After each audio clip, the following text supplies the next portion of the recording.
Hey everyone, it's Jim T here, and we're in the mad laboratory of Kai Kennedy, and he is looking at my 5E3, not an original, hand-wired amp, and he's going over some topics with me. He's schooling me in a quick way. He said the number one thing I should do is put these on everything, and that's just a locking washer, right, Kai? 3/8" internal tooth lock washer. And he says that if I do that, it'll increase bottom end, increase stability, and just make everything sound better because then everything's grounding correctly. The other thing he just noticed was this thing is at 750, and it should be at 250? That's No, the 450. stock value, right? but that'll run a little hot on our line voltage we have today. So I tend to use 330. And so that 750 is starving those tubes a little bit? Make them run a little cold. It's a little cold. And is that going to give me more headroom or just not make it as full as It's going possible? to give you kind of a grainy, veiled distortion over even your clean sounds. It'll sound, when an amp is over-biased, in this case, they're running too cold, they'll sound thin, they won't have a lot of volume, they'll have the wrong kind of distortion, and then when the amp is under-biased, they'll run too hot. It'll burn this paint off the tubes, they'll last a weekend and they'll be done. And this guy will get real hot. I like a nice smooth, I don't like the real grainy 5E3 sound, which I know is kind of the classic sound, but I like a more Marshall type of sound. So would this affect the way the grind I get out of that thing? It would help. You could customize that value to make these run just as hot as you wanted to get the output that you want.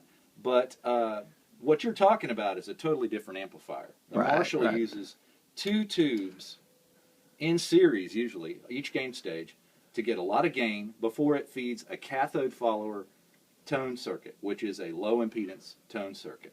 This is a Fender. It has the tone circuit between 2 stages of a 12AX7 fed by the plates, high voltage, which means these do a lot. They really have a lot of impact on the tone.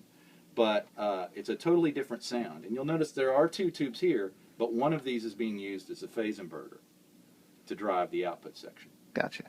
One thing I will say about the 5E3 is everyone that sits down and plays it, they immediately want to know what they're playing through, and they immediately like it. And my theory is that so many rock songs have used this amp that it's embedded in their mind is a sound that they don't understand how they're making the sound that's in their mind of the song, of the way the song originally sounded. And I think it all lends itself to this amp.